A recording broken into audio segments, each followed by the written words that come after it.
Hello, hello, hello, hello, everyone.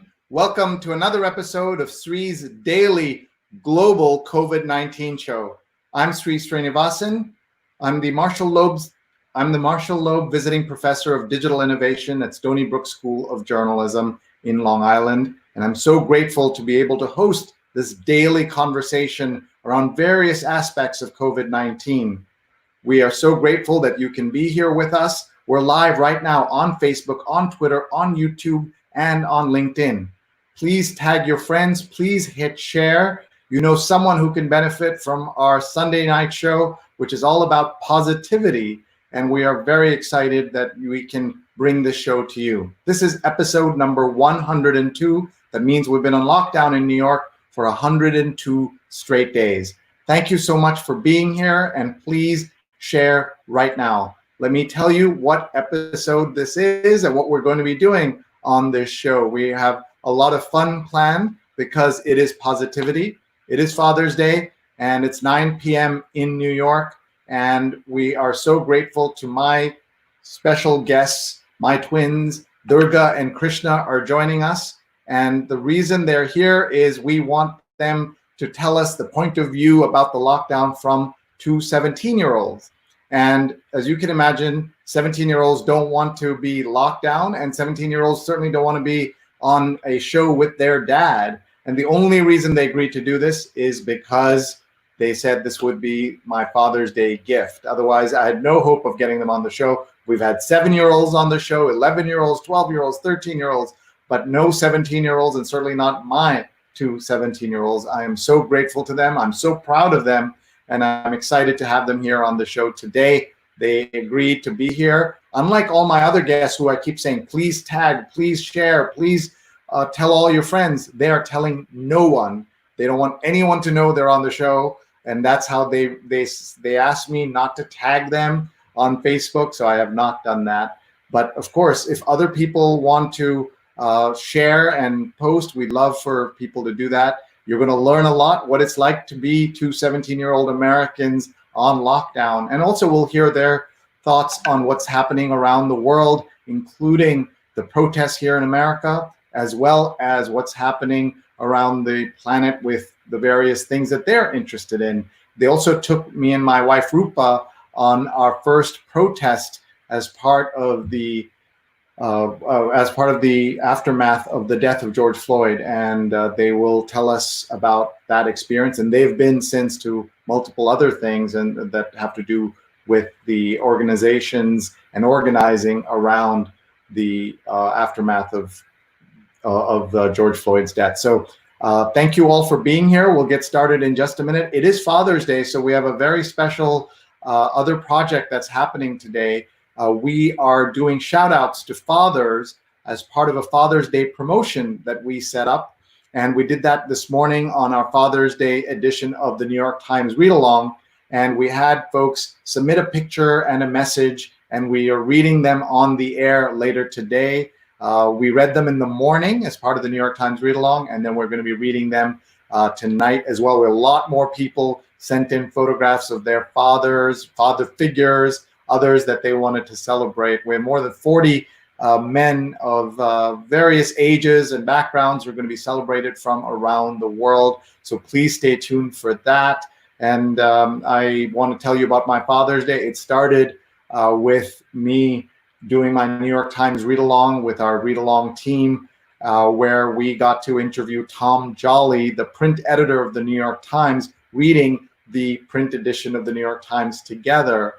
He's in New Jersey. I was here. Our team of Neil Parekh and Paula Kiger and Steve Taylor and Julia Weeks were all in other places, and we read the New York Times together. It's a life highlight to hear about the New York Times from the editor, the print editor of the paper. And then while we're on the air, my family brought in some breakfast that they had made. So I had a really good start to my morning. And then we went out to the beach. We're out here on Fire Island, just relaxing and still working, but having the opportunity to be here on Fire Island and to have access to a beach. We know how lucky we are. We were lucky to survive 100 days of lockdown in Manhattan, and now we're out here in Fire Island, which is a barrier island just off of Long Island in New York. So let me start by thanking our sponsors for making this all possible. And let's tell you about our first sponsor, Art & Co. Get involved with the world's largest online art auction, fundraising for COVID-19 victims. Fundraising for COVID-19 victims, artandco.net, artandco.net. And please check this out. 31 great artists and 7 great organizations are going to be supported by this. Also want to tell you about Rutgers Global Entrepreneurship Experience, a virtual teen camp, 2 different dates in July, and teens from anywhere in the world can join. Get a 20% off code with the 20% off code with SREE, and the website is globalentrepreneurshipexperience.org. They're going to learn from speakers from Cognizant, Angie's List, Google, Facebook, many others. They have great speakers, and then me. Your team can skip the session with me, but everybody else, they should definitely attend. It's globalentrepreneurshipexperience.org. We also want to thank Muckrack Academy for allowing us to have the resources to do a free certification course that's already launched. 4,000 people have signed up for this course. It's the fundamentals of social media, available to everyone. It's about 2 hours of work with some quizzes. mrac.co/social, mrac.co/social. Add something to your resume, add something to your LinkedIn. You will learn a lot, I promise you, because I learned a lot putting this together. So mrac.co/social. And with that, I think we're ready to bring on our guests. They're in another room in this house, and I am so excited to bring them to you. The understanding, as I said, is that we're going to listen to these 17-year-olds, and they're going to talk about what it's like to be 17 and under lockdown, what they learned, what they did, and take your questions. People from around the world are watching, and please tag a friend, please hit share, let folks come in, and we want to ask them lots of questions. So here they are, my 17-year-old twins, our 17-year-old twins, Rupa, Durga, and Krishna. Hi. Hello, everyone. Hi. All right. How embarrassed are you? Happy Father's Day, Dad. How embarrassed are you? Quite a bit. Just a little bit. We don't know which of our friends have found this, so that's like another part of what we're going to be tracking today, but just kidding. We're excited, yeah. Yeah. But tell us why it's so bad if your friends find out. What is the embarrassment factor here? I mean, how many 17-year-old kids are doing live streams with their dad, like just putting it on the internet? I don't know. It's not a normal activity, but it's not terrible, I guess. But you know you're now on the internet, so you can't control what happens, right? Yeah. But I promise you I won't tag you, correct? All right. Thank you. Okay. So Krishna, let's start with you. Tell us who you are and tell us what you do, and how are you doing? It's been 102 days. We just yesterday left Manhattan for the first time. How did it go? How did you feel? So my name is Krishna. I'm Sree's son, as all of you know. Durga's brother, Rupa's son. I'm a high school student in New York City at Hunter College High School. And yeah, like you said, we just left New York City for the first time. It was for the first time in 3 months. It was pretty insane because our lives were just like the same thing every day for the past 100 days. Then on Wednesday, we graduated from 11th grade very anticlimactically, and now we are out in Fire Island. And how are you? What did it feel to be like at the beach for the first time, to go out for the first time? It felt amazing and also very strange because when you spend, thousands of hours just like in your house, being outside is like, you kind of forget how to like have fun outside because you haven't done anything like that in so long. Yeah. And Durga, how about you?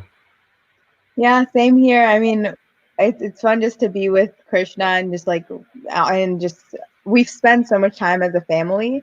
It's been actually really fun. And I mean, I kind of love it now. But it has been hard to keep busy. It was in the beginning, but now there's so many things to do, which is kind of distracted from all the issues going on. But then also allowed us to like work with it and I know like all the work that you're doing. to help everything that's going on right now. So we're definitely keeping this. Well, thank you. And tell us about what is like during the lockdown. What did you guys do? You went to virtual school? You went to virtual school? Yeah, we had Zoom classes pretty much every day, and it was very strange because like everything became pass or fail. So you have motivation to do your work, but it's like there's no longer motivation to make the best assignments you have. But also because there's not much else to do, why wouldn't you, try as hard as you can? Because like, what else are you going to do with your time? Because we just suddenly had so much more free time than we've had. So. And so what are some of the things you did? Let people hear. What was it like to be in lockdown? We were in our Manhattan apartment, and now we're here at a friend's house out on Long Island. What are the things? So you're at school. Walk us through your day, Krishna, during school year, what you were doing. So of course we had school, which took up a few hours a day, then a bit of homework. Most days I would try and do some exercise. Some days I would cook. We'd have to take our dog Tara out for a walk, and most of us would try and take as long as possible because that was really the only time we could go outside. So everybody's fighting for who gets to walk Tara today. And then also on Saturdays, I do your radio show. So that takes up my Saturday morning, which I wasn't excited about it at first, but it's become a nice part of my week.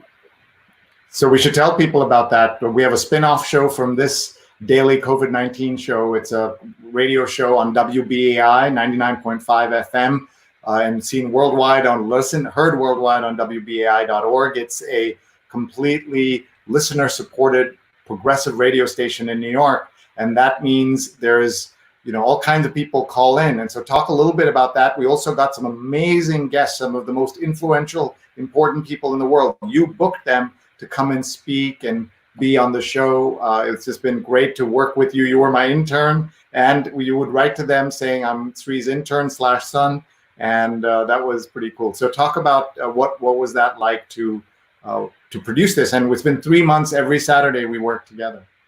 Yeah, so at first it was a bit intimidating because sometimes every week I'd have to email people I've never heard of in my life. Some people were very professional people that it was like professors and people like that, where it's like I'd never had to just contact them out of the blue and ask them to come on a radio show before. But I got better and better at it, and the show's pretty fun.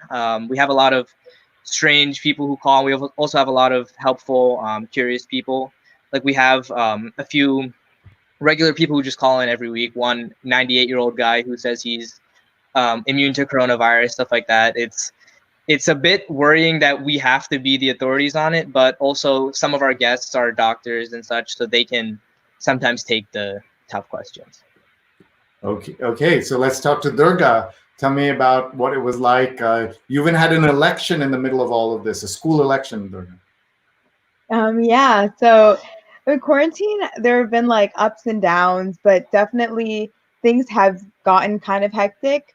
But I've also tried to like exercise. The two of us found like a few shows and like in a few for like a little bit of time each week we would like spend time watching it together. My mother is watching this show and sorry. Our mom was watching this live and then played it too loud right next to us. Anyways, sorry. But yeah, so with quarantine, what I tried to do with I run a youth political organization, which has been also like a lot more prominent recently, with a lot of people like becoming more inclined to really be involved and take like an active stance with movements like the Black Lives Matter movement and everything that's going around, and like legislative changes that they know that needs to happen, and also the election. So all of this has kind of come together. But a lot of phone banking is what I've spent a lot of time doing. Oh, thanks, Dad. There's the website, Coalition Z, and it's a youth-based organization, and we have chapters all around the country. So that we are a fairly like New York City heavy organization. So we do have like toolkits specific to New York and New York actions and we have a pairing initiative also to connect students with elected officials to work on campaigns. When during this time, I think that that's one of the more substantial things that we have done in order to get people involved and help getting progressive candidates elected. But Dad, if you scroll to the top, there's our toolkits are listed, and we have legislation for the national legislative agenda, and also New York City specific pieces of legislation. One of them is the banning of tear gas and the demilitarization of the police, which has just been a law. It has just been introduced in New York State, which is so exciting, especially given that tear gas is banned in war, yet our police forces are still using it against peaceful protesters, which has been so scary to watch and also be a part of the movement and see everything that's going on. But hopefully by making these resources that people will, it's hard to also sit down and take 10 minutes to do it yourself, but if you're able to come to the phone banks we're doing and join, we've had like 40, 50 people at a time come and join the phone banks, which has been really fun. And seeing other people also getting really motivated and just making a ton of calls and totally making our council members go crazy is so awesome to see how many people truly care. And yeah, I'm really, really loving all the energy that's happening. And honestly, I'm not sure if without quarantine, any if this sort of interest would happen. But the people who've been involved throughout for years have also really shown up. So I really hope it continues, is what I think is really important, is that people stay active and don't think that, oh, the things are opening up, therefore we don't have to care about anything. We can just go back to our normal lives. But like, racism has been normal for so long, so being able to question everything that's going on and question ourselves and really understand how we can help. And yeah, so just keeping the momentum, I think, is so important for people of all ages,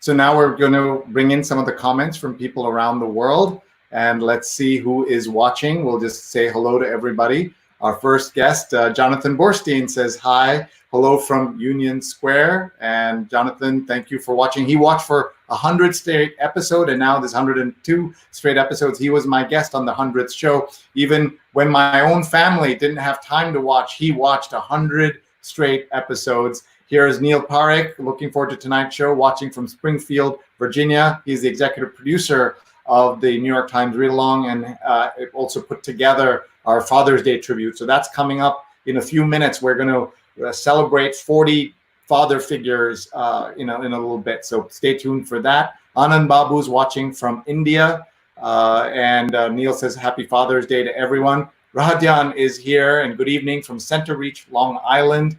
Happy to have you here, Rahadyan. Sudha, Neil's mom, is watching. Today's interview will be very interesting, she says, and that's great. And such fun to catch you live. Brian's watching. Happy Father's Day to you, my friend, and happy Father's Day to you. This is my Father's Day gift from my twins. Let's see. Durga and Krishna being on a show is a great Father's Day gift. Is Rupa Unnikrishnan watching, or is she getting a 1.5 hour break? That's pretty funny. Kristen's watching. Happy Father's Day. Thank you very much. Anyone who has kids, ask them to join us so they can ask a question of 17-year-olds, what it's like, what they're doing, what's life like as a 17-year-old, all of that. Ashok Sharma is watching from Kerala in India. Stefan's watching. Hope everyone had a nice, peaceful Father's Day. Wonderful to be here, and looking forward to hearing from Sree and Rupa's incredible twins. Ron Kurt says Happy Father's Day. And Roberta, a dear friend, is watching from Richmond. Hi. Ashok says Happy Father's Day. Thanks for sharing my photo with my father. We're going to share that again, Ashok. Just stay tuned. Christine says, taking the muck rack course right now. It's great.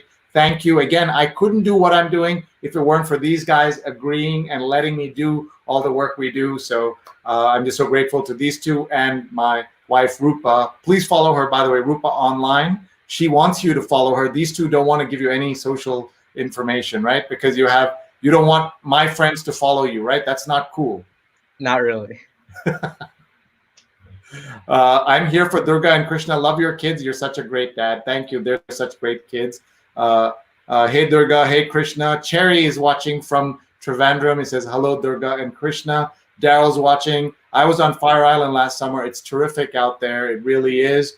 And Neil says, live streaming with your dad is not terrible, but it's also not normal, said Krishna. I didn't know I was going to be quoted. Yeah. You didn't know you would be quoted. Yes. Mark says, hello to your amazing kids. Are either of you planning to go into media like your dad? I can't speak for her, but I don't really know what I want to do with my life yet. So maybe not.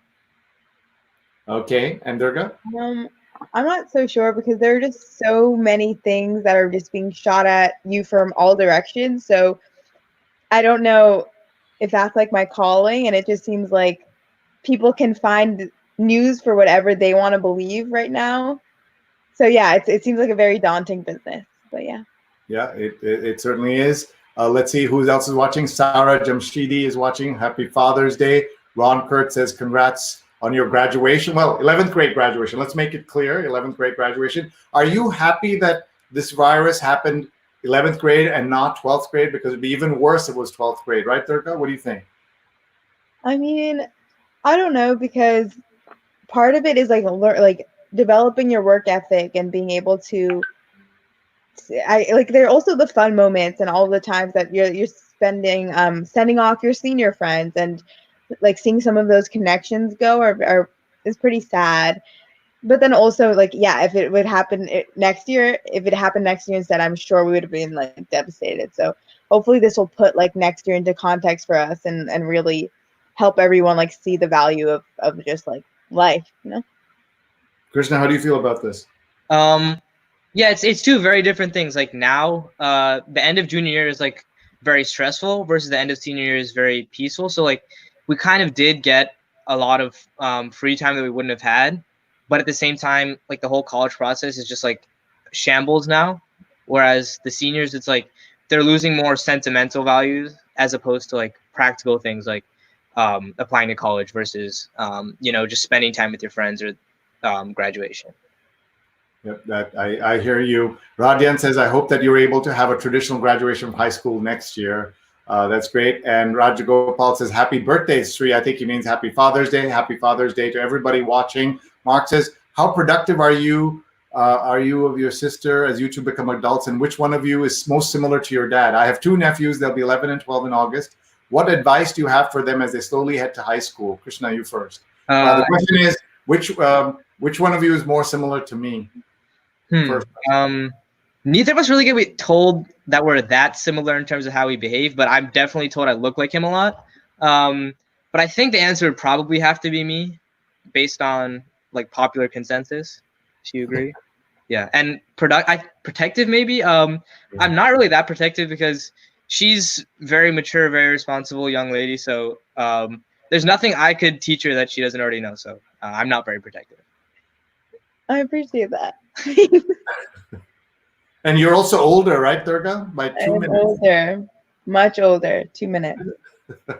Okay, so the answer to your question, the question of what is your advice for 11-year-olds, 12-year-olds, 13-year-olds, or getting ready for high school? Take it seriously, but not like too seriously. Don't let it like. Don't let the stress take over your life, but also don't expect it to just be like cruising, just like elementary and middle school work.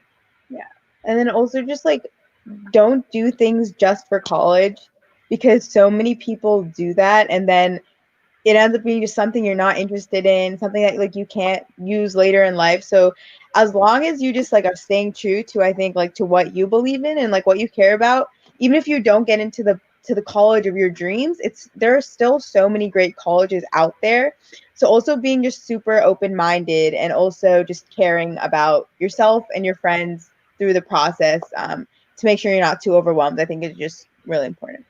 You guys have great friends. What is the secret of finding great friends in high school? You guys changed a lot of schools in the last couple of years, right? You went to 3 different schools instead of growing up in one school.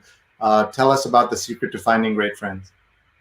I mean, that's a pretty like deep question that I don't know if either of us just like know the secret to finding great friends. I gotta find people that you like and, you know, stay true to them. I don't know. Something like that. Yes. Something like that. I like it. Okay. Linda says, I'm so impressed, Krishna, that you're your producer for your dad's WBAI show. Thank you, Linda. I get so many compliments about the show. He is the one who's doing all the work with me. I could not do that show without him, especially radio is very tense compared to what I'm doing here. Obviously, the stakes are much higher. It's WBAI, a legendary television radio station. And to have Krishna there with me every single day means a lot. Ashok says, I'm your grandfather's friend, Ashok Sharma. Twyla says, tropical positivity. She likes your shirt. Tell her about your shirt. Well, we're at the beach, and this is a shirt I've had for a while. And living in New York City, you don't get a lot of opportunities to wear a shirt like this and not get, you know, thousands of stares on the street. So I thought, why not? And because we're near a beach, this is my shirt. Okay, very nice. And by the way, I think they must think my dad is cool because he owns a big slingshot. Remember, that's like the Batmobile, and there's a whole slingshot club in Durham. I'm sure there's one in New York too. I don't know about slingshots. That's interesting. Rajendra says, good to see you guys, Krishna and Durga. And James says, happy Father's Day to everyone. And Jim, thank you for all your support of everything we do. Neil says, Krishna, you're okay working with your dad on the WBAI show, but you're lukewarm at best about being on tonight's show, right? Well, WBAI, I'm not actually on the air or anything, so it's not as high stakes because, like, if I just do my job, that's kind of it. As opposed to, like, here, I could be as prepared as possible, but somebody asks a tough question, I say something weird or something embarrassing, like, you know, that's what happens. As opposed to he does all the heavy lifting on the WBI show. That's great to hear that. Let's see who else is here. Durga and Sudha says, Durga and Krishna are amazing and articulate. They're so mature and enjoying. Ashok is asking about all the things that Durga does. We've heard a lot from Krishna. So Durga, tell us about some of the things you're doing. He asked that before she explained it. Oh, okay. Okay. Twyla says, smart, active, engaged, and fun family. Thank you. Stefan says, I really have always thought of you guys should have a reality show, Life with the Sreenivasans. It would be the best of the best, unlike all those fake shows and actors. Linda says, Durga, so impressive. And Mark says, what do you kids think of AOC, as she's somewhat of a young leader as well? Maybe not a teen. You folks have a big election this year. So talk about that, please. Go ahead, Durga. Well, yeah. So, I mean, I think she's really made it clear that there is a very large progressive base and that people are willing to accept change and that people are ready to fight for social change and social justice and are not only going to grassroots organizations, but are also going to elected positions. And people are able to organize around that and organize around really progressive candidates. So I think that she's really proven that. And I think she is a voice for Generation Z, and so many people look up to her, and just to the truth of what she does, and her ability to really just connect on like a one-to-one, on like a personal level with constituents and with messages, I think is so important and is what progressive candidates should learn to do as they speak for young people. I don't know if you have any thoughts on that? I don't know. I think you answered the question. Okay. Rose says, proud dad. Rose is one of our awesome producers. Vandana Menon and Rose Horowitz worked 102 straight days with them. I'm so grateful. Ron says, happy to hear you're supporting progressive causes and fighting the good fight. And Ron says, you're both doing a terrific job. Nice to see you all grown up. Sree and Rupa must be very proud. Good to see you both, says Anand. Rose says, I'm not the air on WBI. His dad does the heavy lifting. He didn't know he's going to be quoted like this. Arjun says, hi from Jaisalmer in India. Manju's watching. Say hi, guys. Oh, hi. Hi. I miss you. Yeah, it's been a long time. Oh, wow. Look at Durga and Krishna all grown up. They are the best. I wonder where they get it from. From their Manju auntie, of course. And folks, please tag a friend. Please tag someone in your life who has a teenager or a young kid. They will enjoy seeing these kids grilled instead of themselves. And Stefan says, Krishna, it is so awesome that you're working on the WBI show. Great experience, especially with Dad. And then look who's watching. This is our dear friend, Rihanna. Rihanna is watching. Rihanna says, happy Father's Day, Sree. Miss you, Durga and Krishna. Suman says, happy Father's Day, Sree. It's great to see Durga and Krishna. And Rupa is here. So proud of these young ones. Again, for those of you who are just joining us and wondering what the heck is going on, who are these wonderful children? They are my children, mostly Rupa's children, but they agreed to do this it was an accident. How did you agree to do this? Because you would never have done this. I was thinking ahead, and like sometimes for Father's Day, Mother's Day, birthdays, it's like when we're busy, it's like so hard to remember all these things. And I was like, you know what? What's a gift he'll really love and doesn't require hours of planning on our behalf? Go on his show. And it's potentially one of my greatest gifts, or it could backfire. But so far, it's going pretty well. So, and do you regret it yet? No, not yet. Not yet.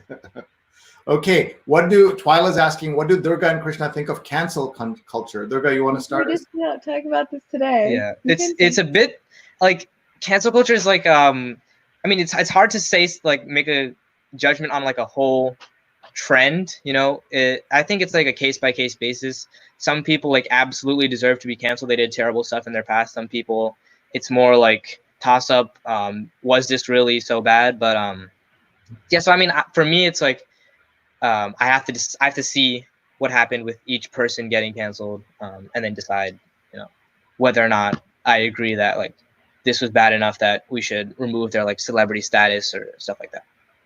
Yeah, I mean, I think the whole idea of like cancel culture is like it makes it has people rely on other people's opinions of someone instead of being able to like form their own opinion on a person, a celebrity, or a concept, anything.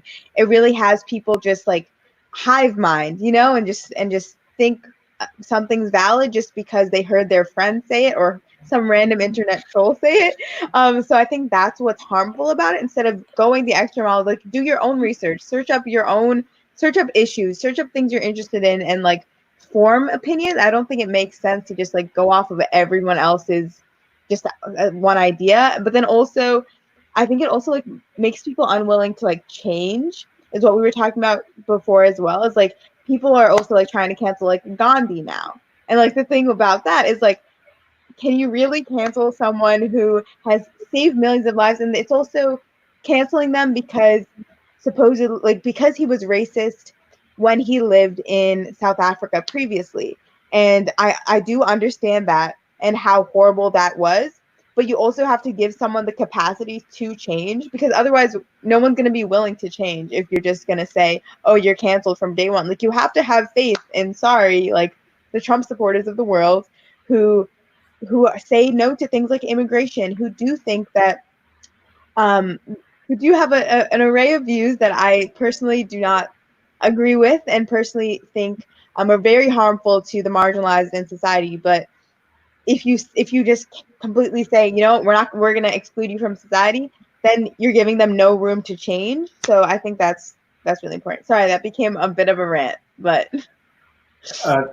Tell them also about one of the things that we did do with Mahatma Gandhi. We had an incredible opportunity in South Africa. Tell them about that.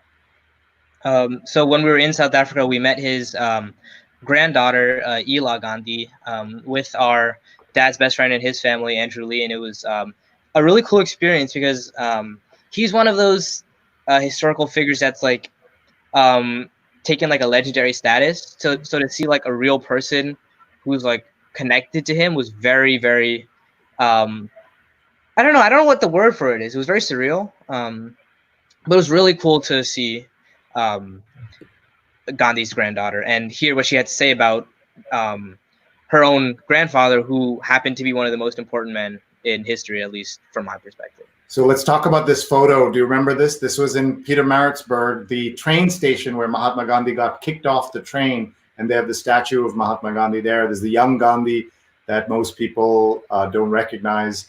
but this is what he looked like. And then here's Nelson Mandela and these are our friends Andrew and May. And we should wish them, I wish Andrew a happy Father's Day as well. And this was great. And these are all some of the things. And this is the picture with her. Talk about meeting her. Yeah, she was very kind. And also like you could see his spirit almost, like she was very just like open and like joyful, and then also she like seemed to like bear a lot of his burdens, and like she like spent her life, I believe, for the most part, like educating people and helping others, it was so much of what he did. And I think it's just like she was a phenomenal person that I don't like. I mean, you meet. She was a parliamentarian, anti-apartheid activist herself, but she's done a lot. Let's listen to a little bit of her voice, okay? I think people would like that. Let's see if I can do this.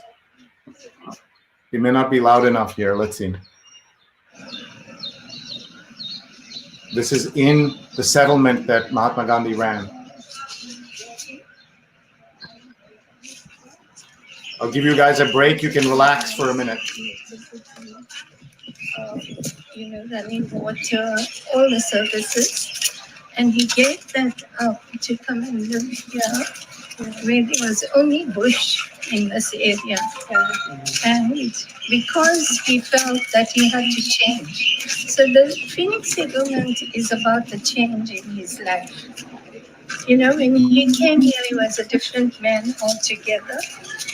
And at Phoenix, he decided to change, and his life changed. So everything that you see over here is the changed Mahatma Gandhi. So that's the change of Mahatma Gandhi that you're seeing there, that she's talking about. And it was a very special visit. This was outside of Durban when we went with Andrew and our families. Andrew has now 10-year-old twins, or about to be 10-year-old twins, and we all went together. We're one big family. Let's see who else is watching, and lots of comments coming in from around the world. I just love seeing all these friends. I'm connecting to them, but I'm seeing a lot more people who I usually don't see here. And Angela says, love how passionate Durga is about social change, which is cool. Amrit Auntie is watching and says, hi, Krishna and Durga, I'm your grandmother's friend. So you have been put on the spot today. You're doing well. Very well indeed. Love your project. That's great.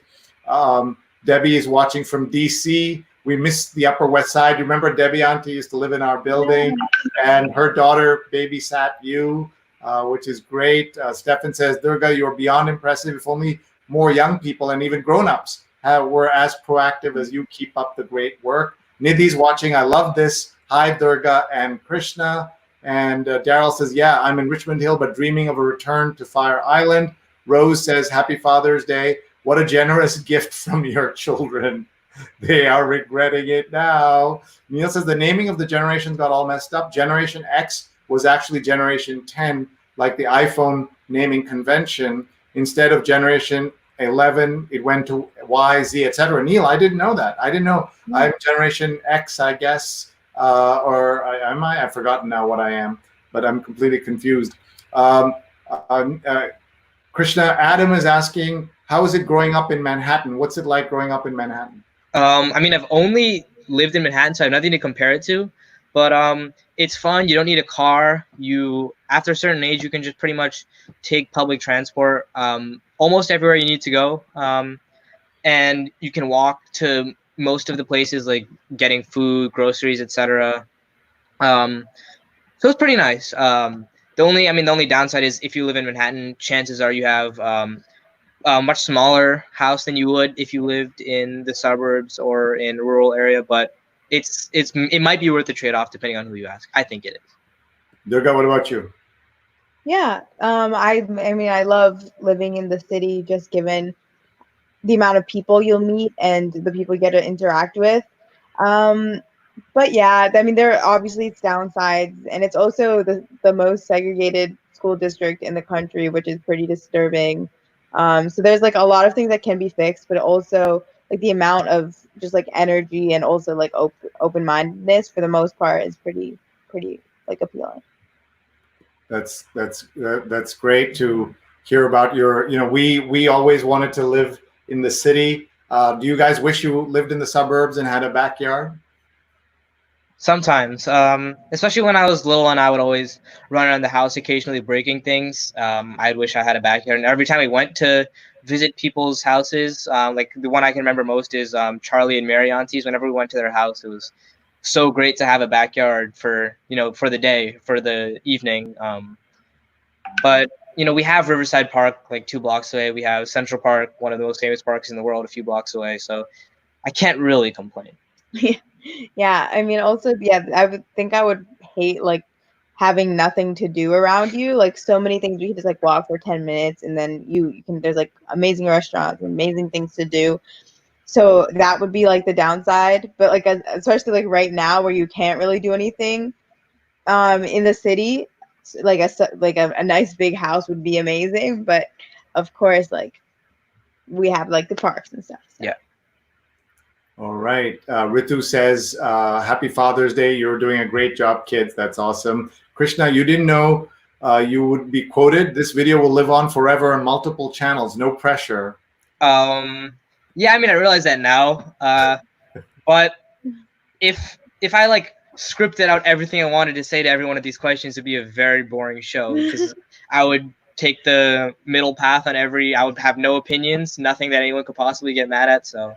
I'm okay if there's a risk of me being quoted by Mr. Neil, so it's okay. All right. Linda says, Durga and Krishna, I'd vote for either of you for president of anything. Aww, thank you. Thank you. Maybe she'll be president one day. We never know. Neil says, respecting Durga and Krishna's wishes, not tagging them on Facebook so as not to alert their friends. Hope everyone else follows suit. Thank you, Neil. Thank you. Elizabeth says, happy Father's Day, Sree. Thanks for sharing this time and your thoughts with us, Durga and Krishna. And so many other questions and comments coming in. Your grandma's watching. This is your cousin. This is my cousin, Pratna. Say hi. Hi, Papua Mai. Hi. Miss you guys. Tell Cyrus we miss him and Uncle Ed. Yes, we miss you guys so much. Favorite. And here's your grandma. Hi, Amana. Miss you too. Hi, Amana. We love you so much.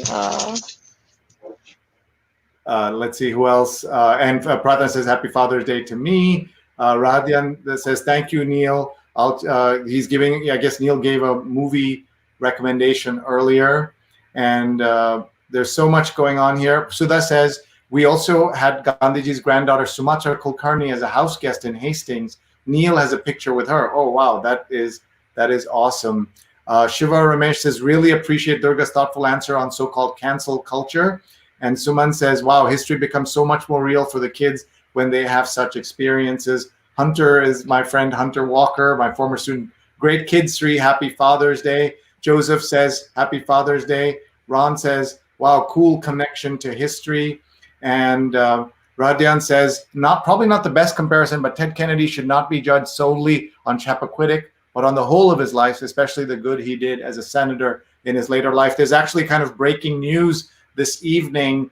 There's that famous statue of Teddy Roosevelt outside of the Natural History Museum, and the museum board has voted and approved the removing of that statue. And a lot of course, people on the right are upset about that because they're worried that this is, political correctness or something else. Let me just show you what that statue looks like, because that's going to be something you're seeing in the news tomorrow or even tonight. We're just going to call that up here so you guys can see the statue. Durga and Krishna have seen it many, many times. This statue is the one that's going to be removed. And so you might say, what is wrong with that statue? There is an African-American man and a Native American man on either side of Roosevelt while he gets to ride this horse. These are, the people he's saving in this. And so this is a big deal that it has happened. The museum took this action amid a heated debate, national debate, over the appropriateness of statues that first focused on Confederate symbols like Robert E. Lee, and has now moved on to wider arc of figures from Christopher Columbus to Winston Churchill. Last week alone, a crowd set fire to a statue of George Washington in Portland before pulling it to the ground. Gunfire broke out during a protest in Albuquerque to demand the removal of a statue of Juan de Oñate, the despotic conquistador of New Mexico, and New York City Council members demanded that a statue of Thomas Jefferson be removed from City Hall. What do you guys think about this stuff that's happening? How do you relate to it? Do you talk about it in school? And I know you're studying U.S. government and other topics as well. And folks, please stay tuned. After this, we're going to do our Father's Day tribute. We have 40 different fathers and father figures. We're going to get a nice celebration on the show. We're going to name them, and we're going to read a message to them from their families. It's going to be a real treat. Even if you don't know any of the family members, you're going to feel really good about that. That's going to start in about 5 minutes, and then these kids are off stage after that, and they get free. They will come back, though, to join me down here at the end after doing the Father's Show tribute. We are saying their names on the show that Krishna and I produced, the WBI show. We had twice the amazing guest, Professor Kimberly Crenshaw. And one of the things, Krishna, you remember, she said to us, say their names, say the names of the victims of police violence. And we've been saying their names every single day on the show. And Krishna, on the spot, typed up a list of many of the people who had been killed. And she was so appreciative of you doing that on the spot, Krishna. She said that multiple times. So we are going to talk a little bit more to these folks, and then we're going to go to the Father's Day, and then we're going to say their names. Go ahead, Krishna. First, your thought on this of the statues. And you grew up, of course, at school knowing about how great Christopher Columbus is. At what age do you think you understood that Columbus had another side as well? Actually, I mean, unlike you, we weren't really taught that Columbus was great. Because I know that like it's a common like American public or private school thing where it's like Columbus sailed the ocean blue. Like we never learned that in school. I think our school did try to take into account. I don't know. They didn't want to just give us the typical American experience. They wanted to be, racially sensitive, and like, so I never worshipped Christopher Columbus even as like a little kid. But I never thought he was like a bad guy until I started like learning about what happened once he so-called discovered the Americas, but even though he didn't, because when I was little, I did think that he discovered it because like growing up in America, you just hear that phrase so often: Columbus discovered America, Columbus discovered America. But it wasn't that hard to unlearn that and learn about the real history of the founding of the United States. Yeah, I think with all of the statue issues are like people for some reason are just so attached to like some of these ideas. And I think people like really have to just start like Krishna said, like unlearning things that have been learned in the past, and also just trying to educate themselves on things. Like if I like the first time I heard, I was not aware of why that was colonialist or like racist ideologies were in that statue. Like I had no idea whatsoever. So I think like being able to like so many of us like, although you like might think you're like as woke as you can be, like there's so many things that we have left to learn. It's insane. So just being able to keep an open mind and being able to question like, oh, I used to respect Teddy Roosevelt so much. Oh, he was on what is that like night at the museum, right? Like they make all like the little kids fall in love with him. He was played by Robin Williams. Yeah, so making sure that even figures that like you have like a personal attachment to, and like from grade school you think that these people are legends, but then being able to understand that so much of what we are taught is also like comes from this colonialist background. So many things are taught from the white man's perspective of going and being an imperialist and going and colonizing parts of the world in Africa and Asia, that we really have to like take it into our own hands and find our own resources to like make sure all the knowledge we're getting is like factual and not just like, oh, Teddy Roosevelt's statue was taken down, how horrible, but being able to understand why everything happens. I wanted to just say that about the Roosevelt statue, the problem is the statue, not so much just Teddy Roosevelt himself. In fact, they're renaming the Biodiversity Hall after Teddy Roosevelt because he really did so much for conservation and making America care about the national parks and everything else. And so I was just showing you folks this picture that you haven't seen in a long time of your class at Columbia, the school at Columbia. And this is the kind of place where you learned about the value of diversity and the value of, you know, the kinds of things that Krishna was saying. When I was a kid here in America as a 9-year-old, I certainly learned only great things about Christopher Columbus. And now already, obviously, a generation or two has passed, and we're learning much more. Let's keep going. Arjun says, if you plan to visit Rajasthan, they're welcome to my town. Jaisalmer is famous for the prestigious history and unique beauty, which is really nice. And Ashok, your grandpa's friend, says, looking forward to meeting you all when you're next in Kerala. And look, your grandpa's watching. Hi, Chicha. Hi. Miss you a lot. Thanks for tuning in. Happy Father's Day to one of the other best fathers I know, and yeah. also to our other grandpa, KV Onikrishnan, our Apupa. But yeah, we love you guys so much, and thank you for always taking care of us. We love you. Yeah, miss you guys so much. Hope we can see you soon when this is all over. And Melanie says, great seeing you all. Been too long. That's Melanie Auntie watching. Hi. Really has. It really has been too long. I know. We miss you so much, but we will, yeah. Anand likes her accent. How about that? Anand's watching in India. Hopefully it's an American accent. I don't know. People don't really comment on it because everyone we know has the same accent. Yeah. Do some of your relatives, when you visit India, have trouble understanding you? Yeah, but that's because we speak too fast. Yeah.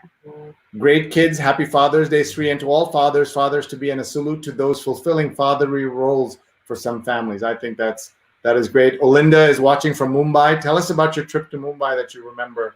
You had a great time. Yeah, we stayed at like such a great hotel, the Taj in Mumbai. It was a lot of fun. We were very young, I think, maybe like 7, 8. So I don't really remember that much. It's kind of blended in with our other trips to India, but it is set apart in that it wasn't a family trip. It was more it was more like a sightseeing trip or tourism. Okay, Olinda says, hey Sree, happy Father's Day. So lovely to see your kids, Krishna and Durga. They're so amazing. Best wishes they reach their highest potential. Yes, please do come with the show, which somebody just said now. Rupa should feel proud too. So I'm sure they don't want to do a daily show with me or anything like that. Manju says, proud parents. They're lucky to have Sree and Rupa as role models. You both empower and inspire them to be the best they can be. And this is just so many comments here, guys. I'm kind of overwhelmed from trying to read all of these, but it's just great. There was a question. Oh, Manju asked, talk more about segregated schools in New York and why New York is so diverse but still segregated, Durga. Yeah, definitely. I mean, I could probably talk about this for an insane amount of time, but I'll try to keep it short. So in New York, we have so many like specialized high schools, and our school too, it's called Hunter College High School, and we are supposedly like one of the top high schools in terms of like acceptance rates, etc. But 2.4% of our school is Black, and I think over 40%, or no, over 30 or over 40% of New York City is Black, has Black students. So the fact that that happens, and that there are also schools in the Bronx and in East Brooklyn that are 90% Black and Latinx, are just so astounding. You know, that we're unable to accommodate for these people, and from the elementary school level, kids are not given support and therefore cannot progress to like high schools that are more rigorous. And I mean, I've seen this a lot with my peers. People are unable to grasp things to a certain extent and unable to understand racism, but then also understand how to be inclusive. It's insane. So we wrote, now like with quarantine, we actually wrote a letter to our school surrounding diversity and the fact that we have one Black teacher at our school as well. And like seeing Black role models and having Black people and Latinx people in positions to hire is also so important to allow children to understand and not be pretty much like indoctrinated with the sense that you know what, white people are superior, Asian people are superior. Like that is so scary to me that we have allowed that. Like people think, oh, we're in 2020, like everything's settled and fine, but I mean, we are still in the midst of the civil rights movement. Like so many people are just unable to have the same opportunities as you and me for the most part. So just the fact that that we are still fighting for it, and there's so much inaction. And like also like de Blasio's plan to like cancel the SHSAT like has so much backlash. But there are so many things that like prep schools, which require tons of money. So of course, very wealthy, predominantly white families are able to get these prep courses to take this one test, the Hunter test, and also the SHSAT doesn't measure the adversity you have or like the drive you have. I personally think like any student, if you work hard enough, you put in the extra hours, you will do well. You will. So just the whole idea that someone, and also the elementary school gifted and talented idea, just all of that kind of accumulates to this 2.4% black versus 90 something percent black school districts that have been happening since like the days of Jim Crow segregated school districts, but now it's de facto. It's not because of legislative purposes. So now it just happens, and they can say it's not by law, but it still happens. And I think that's just so worrying. It's one of the things we have to fight back the most. An organization that's doing this amazingly is Teens Take Charge in New York City specifically, if you want to look into that. Vandana says, yeah, exactly. If we can unlearn harmful ideas, so can other people. It's okay to accept that you didn't know, unlearn and grow. I think that's great. Great advice.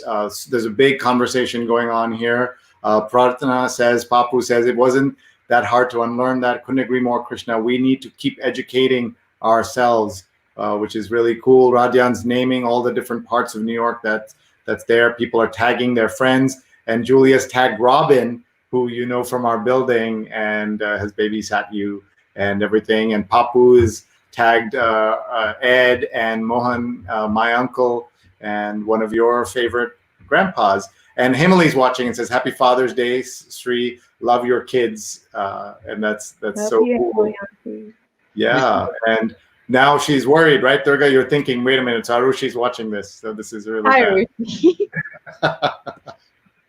Marcy says, what a great day to finally tune in. It's been too long. I missed the beginning and have to rewind tomorrow. Marcy was a fabulous guest on this show. She asked me to work with her on a Twitter tutorial. So she, Susan McPherson, and I did a free Twitter tutorial. Everybody can watch on one of the episodes. All 102 episodes are available on my archives, youtube.com/Sreenet. So everybody, please go find that. And follow Hey Marcy too, at Hey Marcy. We're almost out of time because we need to go on and do other things. And Twyla says, you would be surprised at the person's proposing new system for high school admissions. And that's something that's happening. And Himali says, we're here, you're doing great. So that's awesome. We had a question, and maybe this can be the final question for now. Tell us, Durga and Krishna, what is one thing, this is from Manju Auntie, what's one thing you want to accomplish in the next 12 months before you go off to high school and leave your beloved daddy and mommy? I'm adding all of that at the end. And also give a shout out to your doggy. For me, at least, once we can go outside again, I'd like to see more of New York City because I lived here for 16 years. And I know a good maybe 5, 7, 10% of the city. I know like 1 mile radius of my house, like the back of my hand, and everything else is kind of, foreign to me to an extent. Like I've been to a lot of places, but like I don't really know them, or I've just driven through. So I wish I could see some other places, specifically like in other boroughs, or even just like other parts of Manhattan that I just haven't really been to. Yeah. For me, I mean, I'm not really sure. Just being able to, I mean, number one is like what I was talking about before, like change our school and like making it an inclusive place, and also we're working on changing admissions right now, and also changing faculty representation and working on hiring, which has become like an alumni effort. So we've created these like committees to actually work on that, which I think is hopefully really become something. And then also just making, like, I mean, since obviously I want it to be on a more like a bigger scale, but starting at home I think is really important. So just like getting the Hunter community to stop it's like fairly racist practices, and then also just becoming an environment in which students feel comfortable. I think some of the culture at our school must be changed. So there are definitely lots of things that we can do. So I hope to be able to do that in my last year, but also just make the best memories I can with my family and my doggy. She's sleeping on the couch, which she's not supposed to be doing, but yes, just spending time with our family is also just so important, and seeing our grandparents hopefully as soon as this is over. At least within the next 12 months would be. Please, Dad. No, I'm kidding. Wait.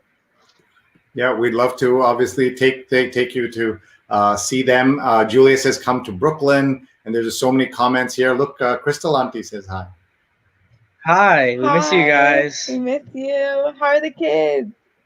And tell us about that trip you took, the school college viewing trip to Chicago. It became more of a college Chicago eating trip, right? That was one of our goals. Yeah, we it became yeah, I mean, because when we were going to Chicago, we searched up what are some quintessential Chicagoan foods to have. One was deep dish pizza, obviously, which we did have. Coming from New York, I wasn't a huge fan. It felt just like eating like a chunk of cheese with a bit of sauce.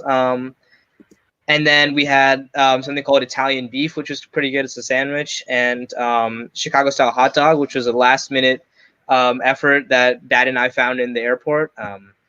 But yeah, it was fun, and also looking at schools was also obviously looking at schools, and it was informative. Yeah. What about you, Durga? Do you miss not being able to do the college tours?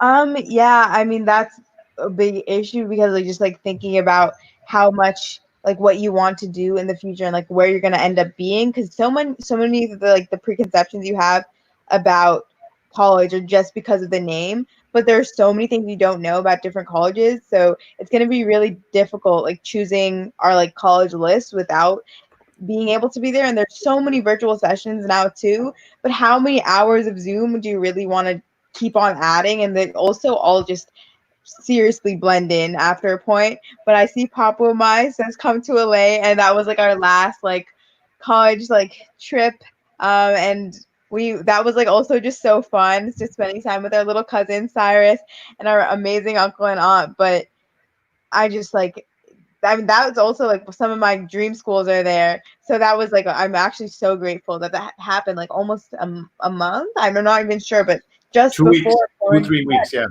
Something crazy like that, like 3 weeks before quarantine. So honestly, I feel so grateful that we were able to do that in the first place. But I would come back anytime, hopefully for college. Fingers crossed. But yeah.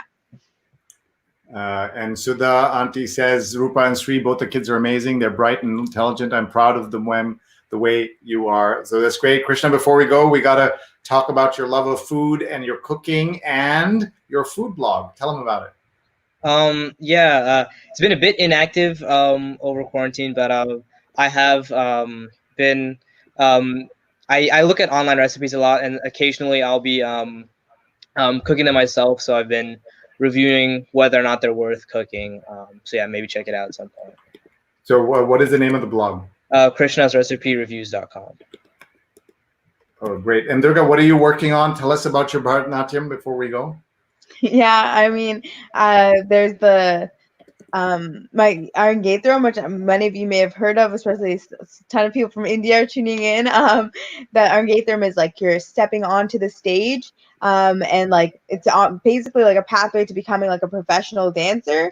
But I mean, I'm not so sure if that's what I'm thinking of doing with my life, but it's definitely given me like a lot of passion and drive, and also like connection to my grandmother, who is a phenomenal dancer, and she's really inspired me to continue dancing, and she keeps pushing me, and so does my other grandma.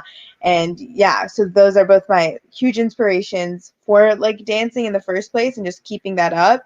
And I do it a lot for like keeping like my heritage and everything. It just keeps, I do feel really connected with the dance, and it's been a very long time. But also, last plug before we go is if you know any high schoolers who are interested in political activism in like any sense at all, please tell them to go to coalitionz.org, and they can submit a chapter form. It's super easy, and we just have tons of resources, and it's pretty much what you give to it. We can give you anything you need, and host events with you.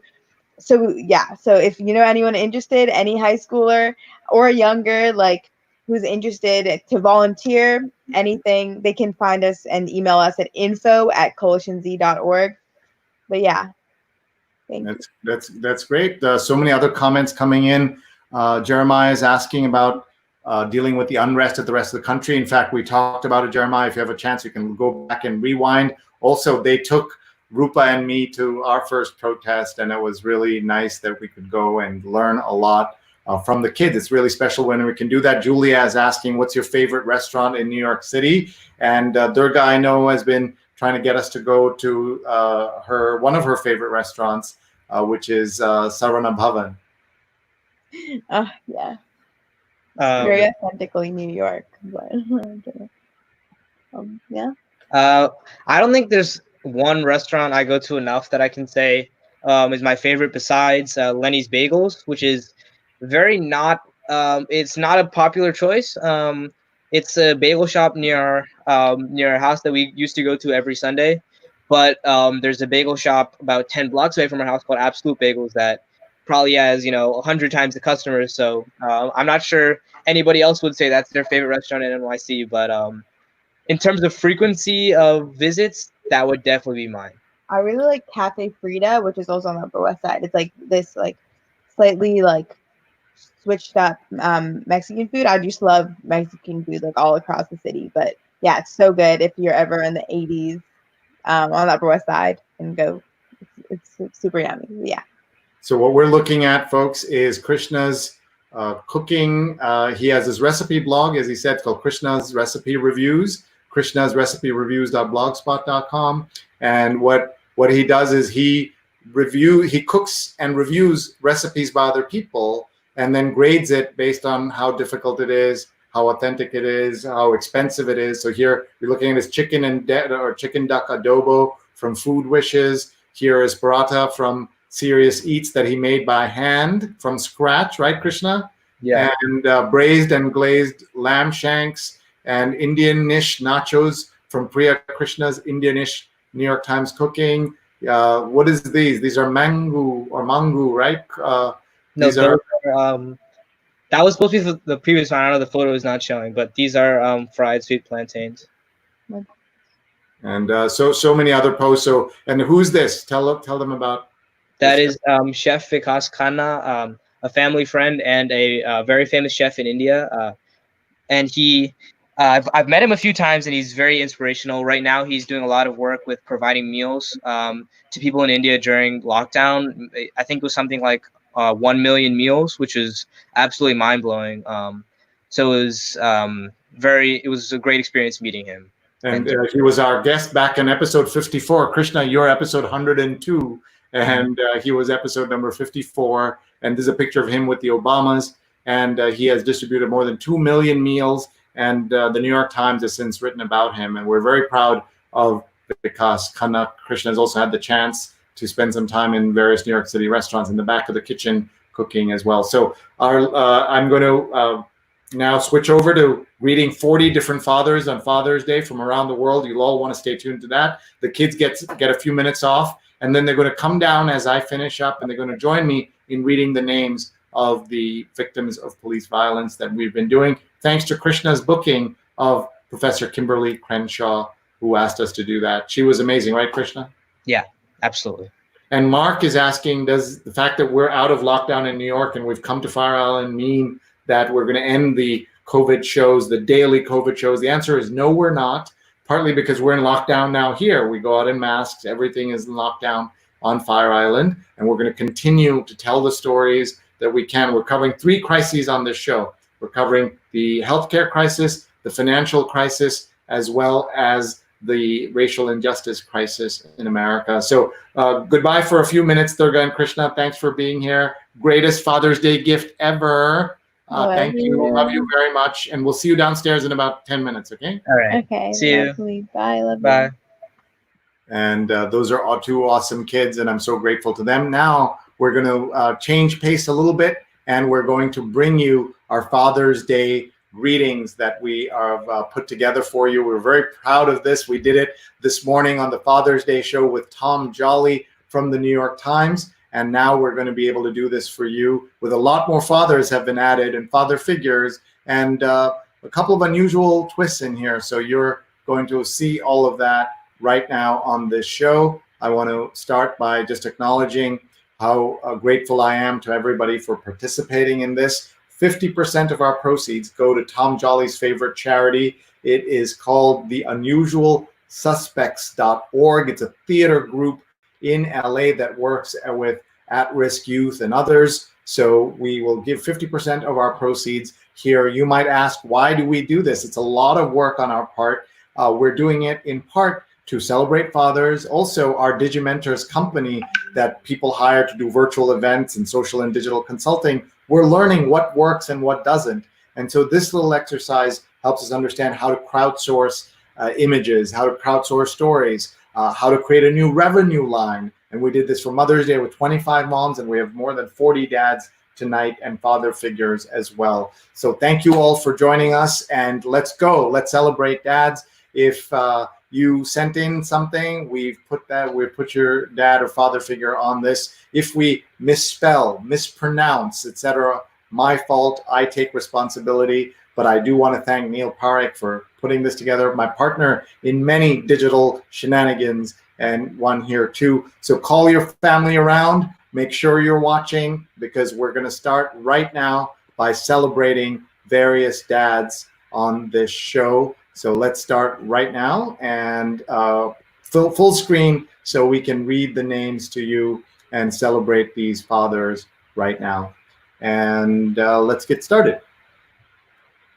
First up, happy Father's Day to Howard Cabot. Thank you for being an incredible role model to all of us, the Cabot kids and grandkids, Heather, Neeraj, Melissa, Courtney, Adam, Tyler, Ileana, Sam, Ian, Penelope, and Alex. And Heather is my dear classmate, and she's married to my other dear classmate, Neeraj. We all went to Columbia Journalism School a lifetime ago.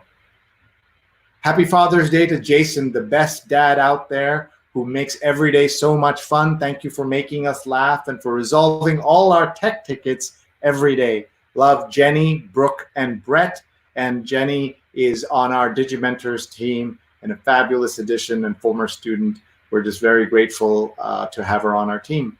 And we're going to keep going here, folks. Happy Father's Day to Sidney Kirshner from Ann Kirshner. May his memory be a blessing. A wonderful photograph you see here, World War II vet, and Ann Kirshner's dad, Sidney. And Ann's a good friend and just an inspiration in so many things she does. We love you, Ann, and we love seeing this photo. Happy Father's Day to Sandeep Janarkar from Kriti Ram Janarkar. And I love this photo. This is my former student and dear friend, Sandeep Janarkar. And thinking of you, Sandeep, he now has my hairstyle. So it's good to see him here with a full head of hair. And happy Father's Day, Sandeep. Happy Father's Day to George Dolly, who passed away in 2001 from Jacqueline, Maria, David, Michael, Richard, and Mommy. If there's any immortality to be had among us human beings, it is certainly only in the love that we leave behind. Fathers like ours don't ever die. Leo Buscaglia, and this is a beautiful comment. And our friend Jacqueline Dolly was our guest last night on Career Strategies, and she did a great job last night. Episode number 101. Hope you will check it out in my archives. Everyone, please do check it out, and may his memory be a blessing. Thank you all for staying tuned into this and being here with us. I'm so grateful to all of you for being part of this experience. We're going to keep going. You're going to meet some amazing dads, as you all have already. My grandfather, or Tata in Tamil, was a beautiful man inside and out. He could connect with babies and teenagers and elderly people with his big smile and lovely singing voice. I miss him and his love every day. Happy Father's Day to my grandfather, Ramesh, from Kriti Ram Janarkar. May his memory be a blessing. Ramesh passed away, and we were just so lucky to be with him on Fire Island just last year, and the entire Janarkar family, and our thoughts are with them. And thank you, Kriti, for sending this in, and your Tata was an incredible man. We had a great conversation on Fire Island just a year ago. I'm sorry that this image is just going to give me 1 second, folks. The next photo suddenly had an image issue, problem with the photograph. Just stay tuned, folks. I'm just going to fix that right now. I'm not sure how that happened. Let's see here. We sometimes happens with technology that everything you plan doesn't go exactly the way you need it to go. So I'm just going to fix this because it's so important that we fix this properly. So please stay tuned while I fix it. Just give me 1 second, and thank you all for watching. I am very grateful to you all for being here. We are surprised that sometimes things happen with tech like this, but we will get to it. Just stay tuned, folks, for just a minute. This will be totally worth it, and we want to make sure that we have the next person ready to go, and we want to be able to show that to you properly. And that's why I am just going to take a second, and sorry we're doing this on the air, but this is part of the adventure of doing things in real time. And we're just, again, thank you all for your patience as we try to figure this out. So just give me 1 second, and thank you all for being here with us. Just 1 second here.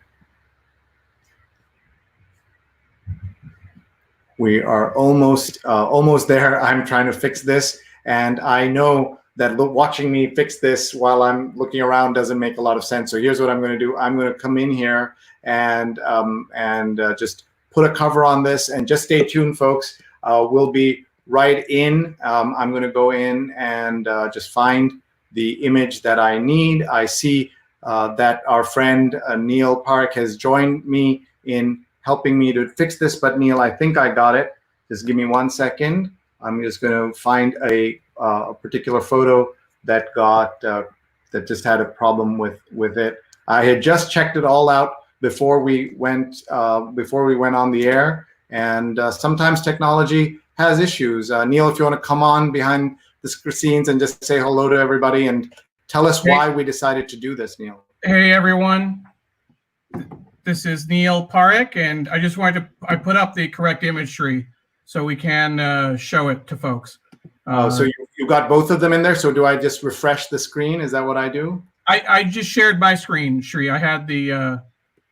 This is you're showing. Yeah. So okay. So then do me a favor, Neil. Hit full screen on the lower right. Yep. Let me do that 1 second. There we go. All right. Thank you, Neil. And you've checked the others as well. They're all working now. And I'll check the others while you're doing this, Sree. Okay, great. Okay, so here we are. Thank you all for your patience. Fun with technology. This is in recognition of Jamila Aziz Sukhdeo from Daryl Sukhdeo, my mother who raised the 5 of us as a single mother because my father was a deadbeat, racist drunk. My mother was my mother and father. So I want to say Happy Father's Day to my mother and extend those wishes to all single mothers. Very important point, Neil.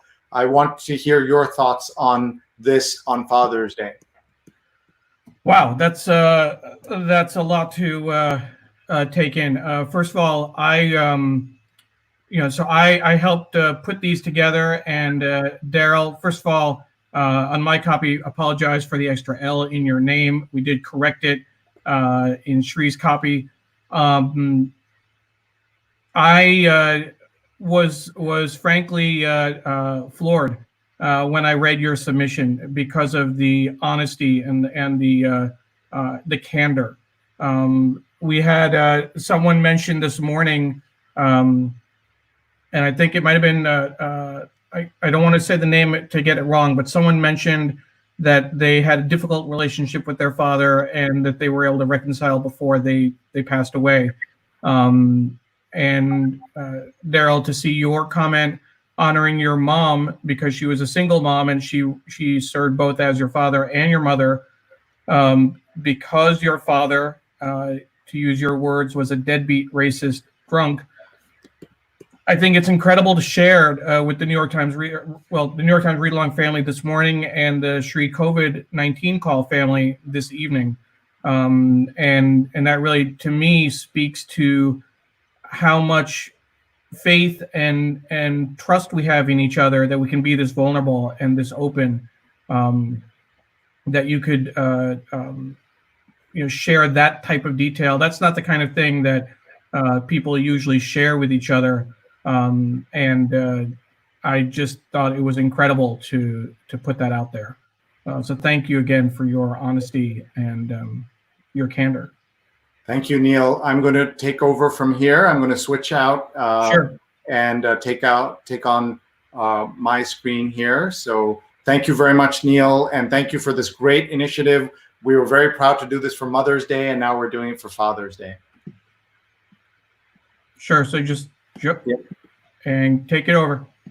Okay. Thank you, Neil. So let's go over here, and we'll pick up here. My wife Rupa says this to her dad, KV Unnikrishnan, my father-in-law. Your generosity of spirit, inspiring presence, unwavering integrity, sweet laugh, and quirky humor made us who we are. You taught us never to be beat down by the world. You were way ahead of the crowds, teaching your daughters the same lessons as your son: ambition, strength, kindness, and wit. You hold us to high standards and taught us to treat the pauper as well as you would treat a king, to do well all that you do, that you need to have the opportunity in hand before deciding to refuse it, to see the greatness within oneself, even when the world is telling you otherwise, and so much more. Thank you for loving us unconditionally, Rupa, Deepa, and Srinath. I love that she was able to remember all those sayings. And Neil, as a father yourself, you know that your daughter and my children will remember the things we say to them. And here clearly Rupa remembers so many different sayings. And we had a wonderful time with Emily on our show.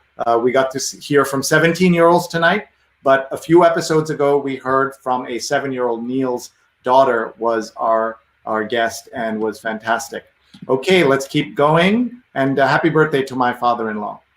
Our next, this is Happy Father's Day to Srinath Unnikrishnan, the best dad I could have ever asked for, from Rishi, Deepa, Momo, and Teddy. And this is my brother-in-law, Srinath Unnikrishnan, out in California. I hope he sees this either live or later. And he loves his animals. He even grows chickens. And love you, Srinath. Happy Father's Day to Vikram Mohan. Happy Papa's Day to my daddy bear, my hero and clown, who teaches me each day to be funny, kind, and cool. I love you, Papa. And that's from Neil. And Neil is my cousin Vikram's wonderful, handsome little boy, Neil. So great to see this here. Happy Father's Day to Naya and Ria's granddads. And this is from the Mitra, Kalita, and Nitin Mukul family. And this is Mitra's dad and Nitin's dad in a fun photo together. So happy Father's Day to granddads. Happy Grandfather's Day as well. Happy Father's Day to my amazing dad, as well as to my younger brother, who has also been an excellent father to my 2 nephews, and to many, many great fathers, from Mark Lee. Mark has been a guest on our show, and we are very grateful to Mark for his friendship and his teaching us how to be an ally of African American folks. And I love this message from him to his amazing dad. Happy Father's Day to Cookie, the man who has given me every valuable life lesson I will ever need. Thank you for continuing to teach me every day. I love you, Jenny. And that's Jenny Lazarus, who you met earlier. And thank you all for watching, and thank you for all your comments as they keep coming in. We're so grateful to do this. We are live on the air every day with the COVID-19 show. And if you missed it, Saturday morning, Sunday mornings at 8:30 a.m. Eastern, we read the New York Times out loud. And today we read the New York Times with Tom Jolly, the print editor of the New York Times. So please look up my archives at youtube.com/Sreenet. Happy Father's Day to Bruce, a wonderful and inspiring dad who took care of families for 30 years as a physician and brought over 7,000 babies into the world. Much love from Carl, also known as Middle C. And I love this photograph, and Neil's a big baseball fan. So here we are at Nationals Stadium in Washington. Really nice to see that here. And it's called Nationals Park, I believe. In gratitude to my father, C.B. Rucker, and my husband, Wayne, thinking of all the people missing their fathers and father figures today, from Paula Kiger. Paula is an awesome part of our team on the New York Times Read Along and at Digimentors. We're very grateful to her. Folks, all of these that you're seeing, half the proceeds and the money we make goes to Tom Jolly's favorite charity, The Unusual Suspects, a theater group that is out in California. Happy Father's Day to the two best dads, Ed and Mohan. We love you so much. Thanks for all you do, Prarthna and Cyrus. And Mohan's my dear uncle, my mother's brother, and his daughter is Prarthna. And you're seeing Cyrus in the middle there, and my cousin-in-law, Ed, who is a fabulous part of our California family and our family. We're so grateful to have them in our lives. Oops, sorry. Again, I think we might have a tech issue here. I'm just going to go look at the file. Sree, I just switched it over to mine. This is a good way for us to do this, Neil. Thank you for doing this. Happy Father's Day to Alan Katz, an amazing dad and husband. Love Rose, Simone, Andrew, Nathan, and David. And Rose Horowitz is part of our New York Times family, but also our Digimentors family, and someone who has been a great friend because she has put together this read along every single day for 102 days. Nobody else would have been able to do that except her and Vandana Menon, our great producers. So thank you very much. And let's go to the next card. This is happy, it says, to the world's best father, Sree Sreenivasan. That's my brother Srikant from Shiravati and Shivai, my wonderful nephew and my sister-in-law. We are very grateful to them. They live in Dubai. I saw them twice already, Neil, if you can believe it. And in Dubai on my way to India, and now I get to see them here. So this is great. Let's keep going. Our next one is, I want you to read this, Neil. Sure, I'd be honored to. Happy Father's Day to D.N. Tolia. That's my grandfather in the middle, my maternal grandfather. My mom submitted this. He read the Times of India every day and listened to BBC News. He's a very loving and intelligent person.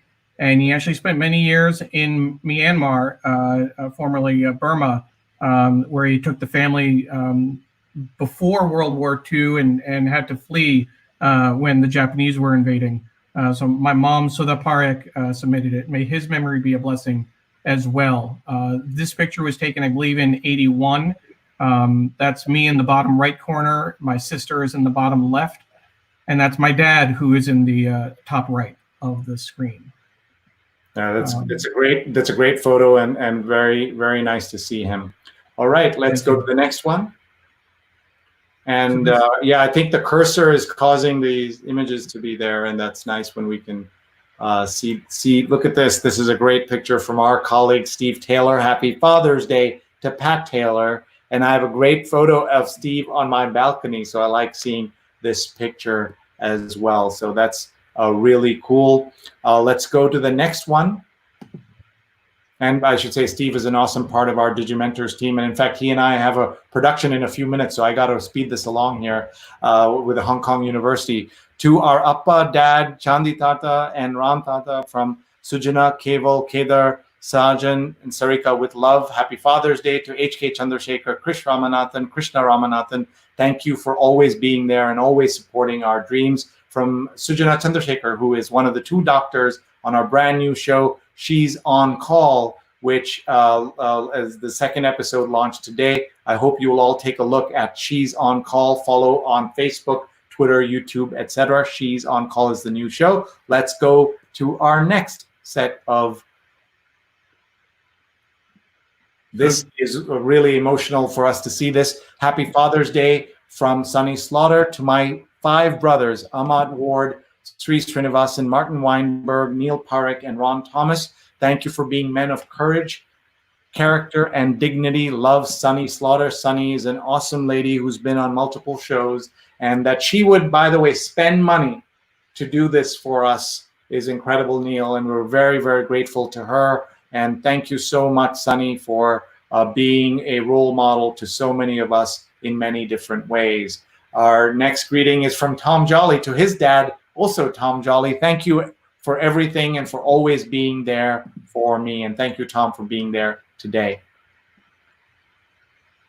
Our next greeting is an unusual one. Happy Father's Day to all the dads who passed away, especially during this novel coronavirus time. May your legacy and loving spirits live on forever, and may they rest in heavenly peace. From Patricia Freudenberg. What a wonderful gesture. Again, spending money to call out and shout out all the fathers who have passed away. We're very grateful to you, Patricia. Our next greeting is to a dear friend of all our shows, Renee Edelman, wishes happy Father's Day to Dan Edelman. Happy Father's Day, Papa, you're my hero.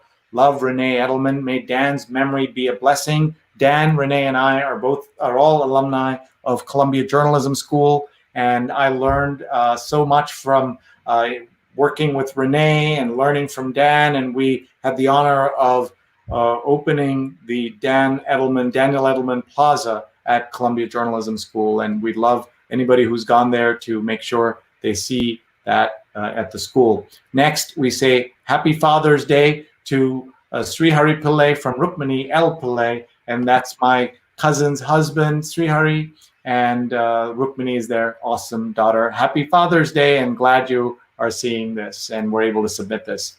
And now we are taking a trip to my cousin in Australia who submitted this. Happy Father's Day to TP Sitaram and Navneet Sitaram from Deepa, Navneet, Kami, Odell, Devi, Manisha, and Sufawadi. We are just so grateful to have them all in our family.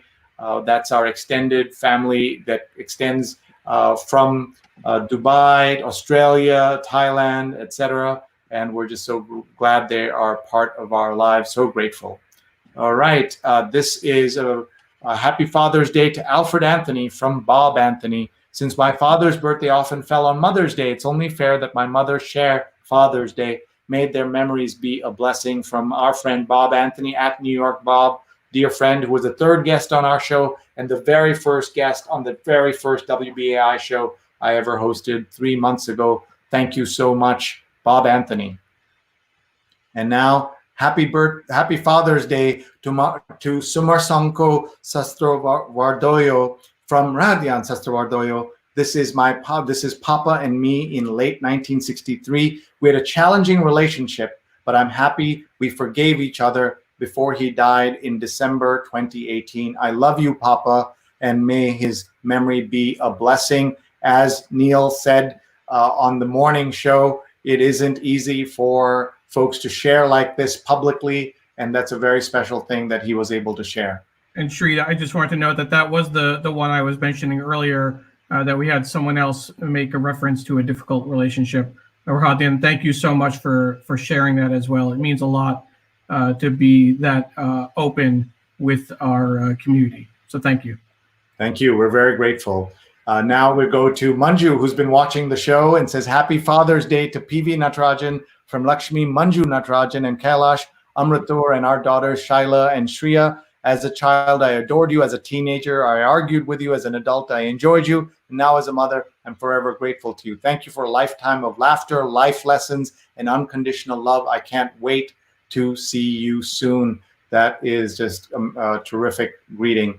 And now let's go to Kerala, India for Happy Father's Day to Sharmaji from Ashok Sharma. He was a great leader, a social worker who was a Gandhian communist. And so you folks will have to look that up to learn what that is. And here is Happy Father's Day to Andrew Lee from his three boys, Miles, Theo, and Eddie. Eddie's in the middle. Miles and Theo are twins who were born on my 40th birthday. And happy birthday to, and happy Father's Day to our friend and my Digimentor, Andrew Lee, co-founder of Digimentors. All right, we're going to go on to our next card here. It says, Happy Father's Day to Benjamin Bernstein, and his memory is a blessing, from Linda, his grandchildren and great-grandchildren. Awesome photo. Linda is part of our Digimentors team, and I love seeing this. Linda, thank you for submitting it. We're very, very grateful. Let's go to our next photo. Happy Father's Day to Neil Parekh from Pam and Emily. Thank you for being a great dad, even if you think that being a Yankee fan is part of Emily's ethnic background. You'll have to watch this morning's show to learn what that specific reference to, but I love seeing this picture of fathers and daughters at ball games, and look at that ball game. Crowded stadium at the new Yankee Stadium, and just great to see that. Let's go on to the next card, please. So the next card, Sree, is one from my dad. Happy Father's Day to Prakash Parekh from me. Thank you for giving me my love of the New York Times and for naming me after Neil Armstrong.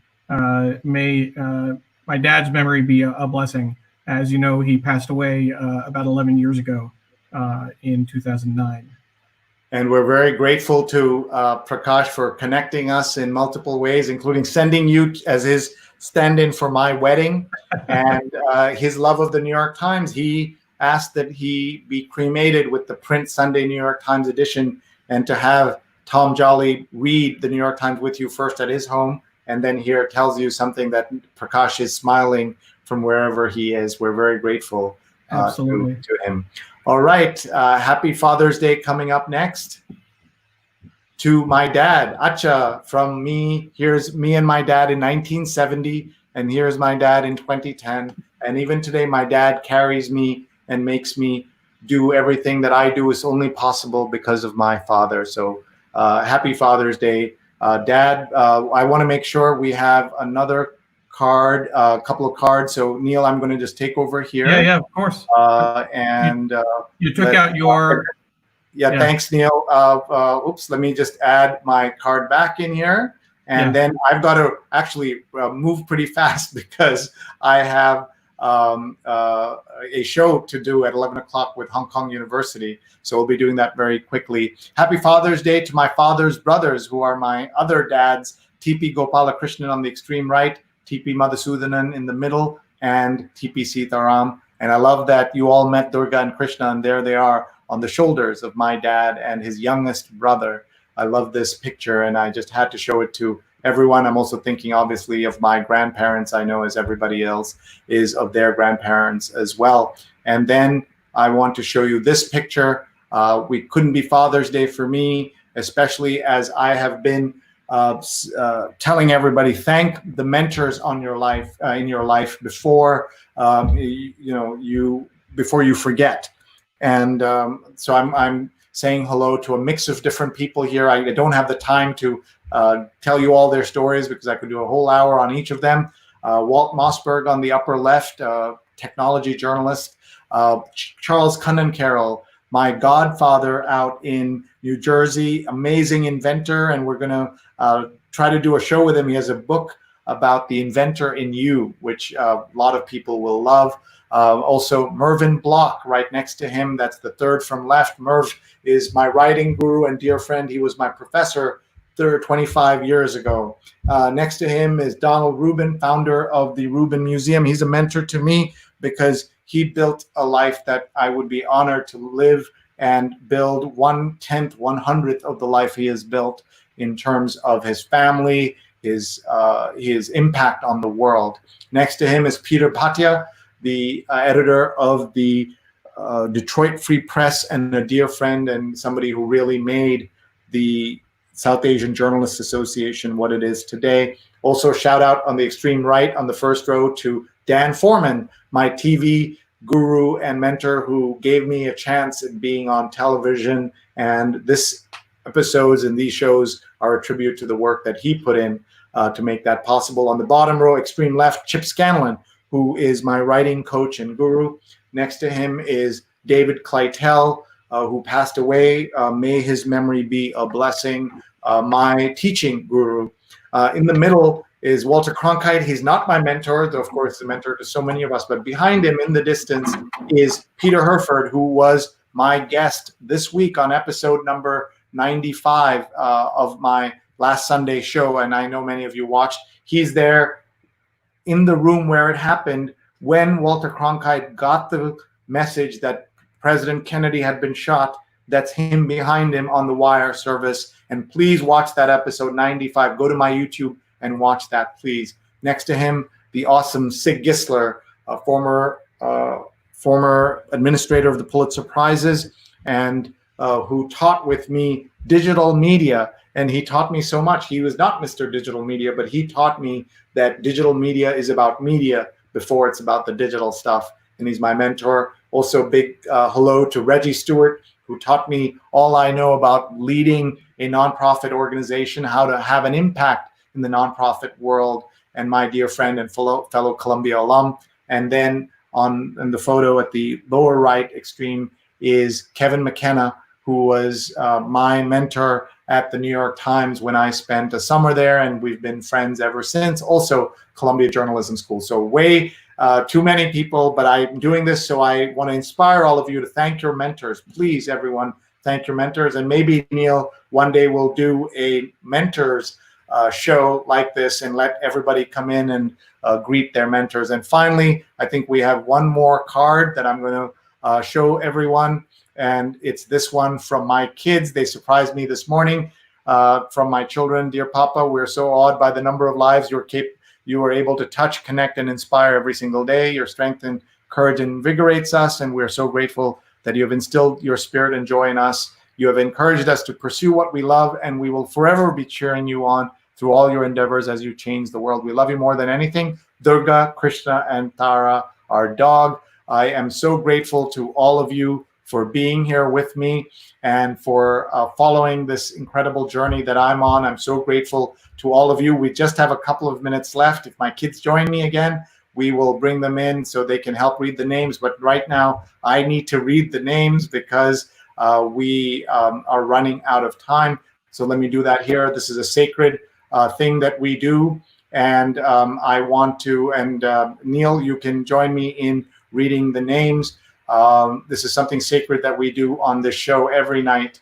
And this is Titus Kaffer's painting on the cover of Time magazine. On the right is a young George Floyd with Larcenia Floyd, his mom. He would die. He would be killed 2 years later after she did, almost to the day, and would be buried right next to her. And please come on in, kids. Neil will also help us read. And I'm just so moved by this photograph every time I see it and this painting. So we're going to start. Neil, read us the first 3 or 4 names, and then we'll take it from there. Sure. The names are Trayvon Martin, Yvette Smith, Eric Garner, Michael Brown. Laquan McDonald, Tanisha Anderson, Akai Gurley, Tamir Rice.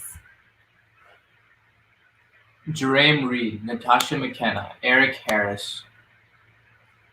Walter Scott, Freddie Gray, William Chapman.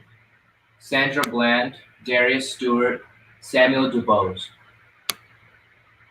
Janet Wilson, Kaylin Rockmore, Alton Sterling, Philando Castile. Joseph Mann, Terrence Crutcher, Chad Robertson. Jordan Edwards, Aaron Bailey, Stephen Clark.